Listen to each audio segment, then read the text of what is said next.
Bye. I'm making it now. Happy New Year to all of us who were able to cross into the new year.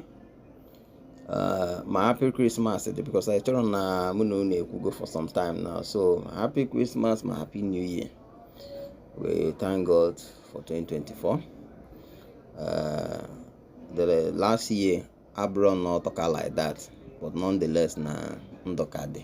I am around 2023 eliri isi anyị aka dị ndụ wee na-eje n'ụwa. So we thank God for that.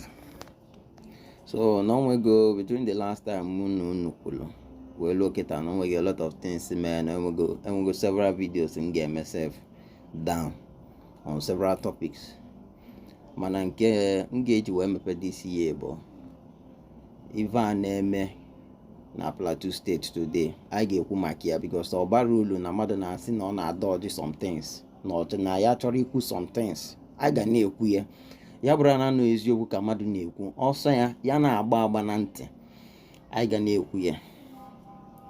If we ever name na Plateau State, get with your kubuna. Onwe ndị na-amụtabi all these years na Nigeria. Unu jelo ife name na Plateau State wee mụta ihe. Ana m ekwu maka ndị Igbo bai. Even the Okuleva Abu Makana. No way few of us, because no matter what, they cannot be the majority. But no way few of us. Bona be even in an name before. Nnamdi Kanu, as of that time 2019-2020. Maazi Nnamdi Kanu were put away sin and even there na plan na Nigeria. Na kama I gano. Ndị a abata bịa gbuo ya kama ka I set a regional security force. Mgbe ahụ echetara m na anọ na-agwa ndị Southeast governors say set this thing off. Fana agbaghali because they are always uncoordinated as usual.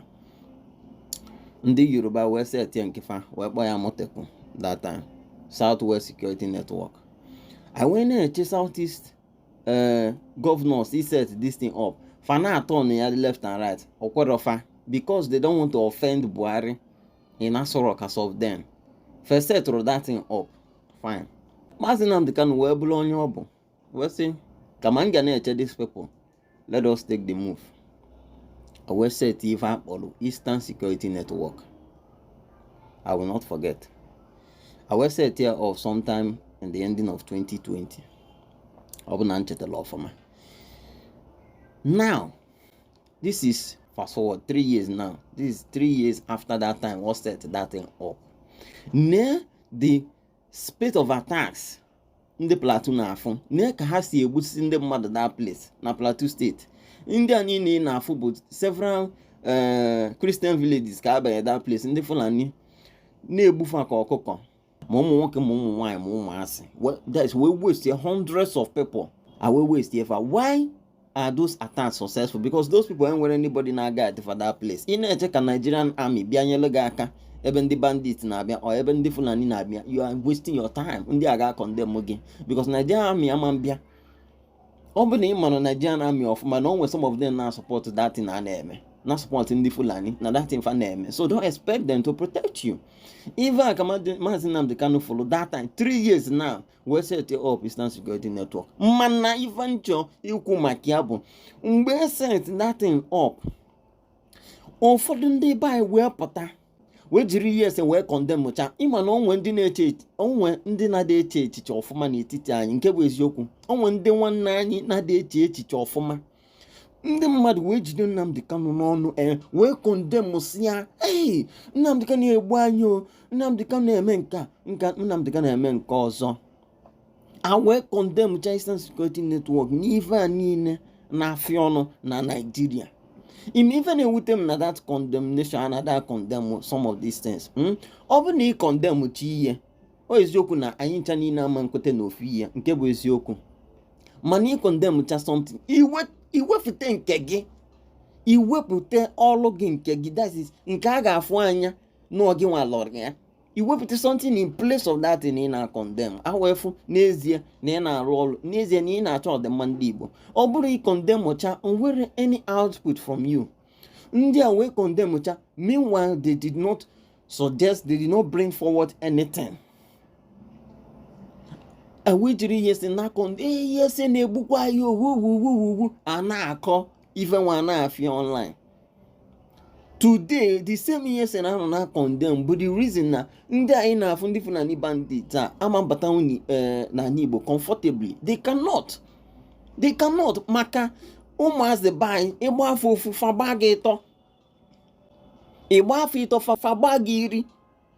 Ụmụazị ada achị ọchị and they are on ground ọ bụrụ na asị ịchị nwa ndị a na bulu Fulani men wee bata na Igbo. 1 week ka na-enyefa those ESM boys a picture ancha n'ihe gbusisi efa and fada emelufa ebele ada eme ndị Fulani ebele chacha n'ime ọfịa onye afụla agbagbu ozugbo ma gịnwa ma efi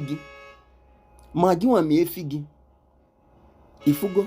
So na ESM na-alụ ọrụ, ESM Maazi Nnamdi Kanu set up na-alụ ọrụ ibanyecha na our communities wee jụcha our older people, our old women. Agwa gị si na ọkwa these boys na-eme Fulani people cannot attack them.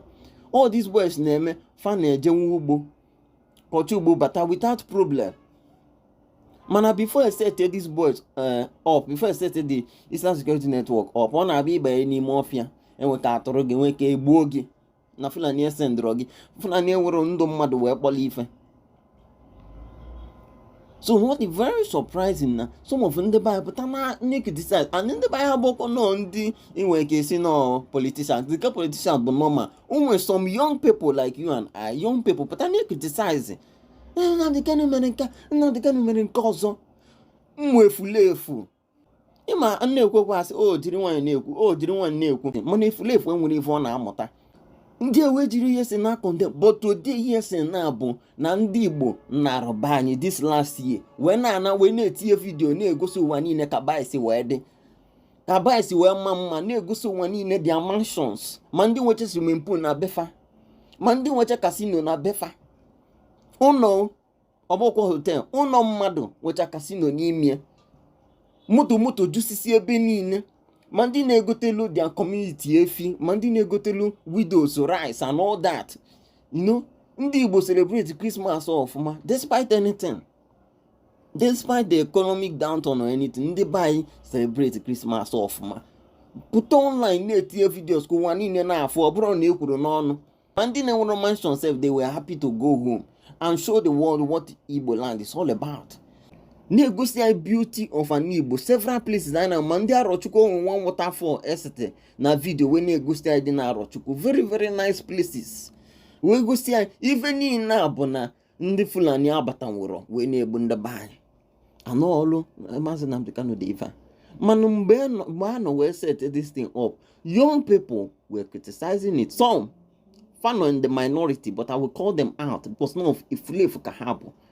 Efulefu na-enweghị uche. Only to criticize they know. You will never bring up your own suggestion, only to criticize what has been done. I'm not a fan, but the first people I got work with this year. Uno na manya other videos in getting here because other videos can happen. Other videos can happen. Can happy to have for now.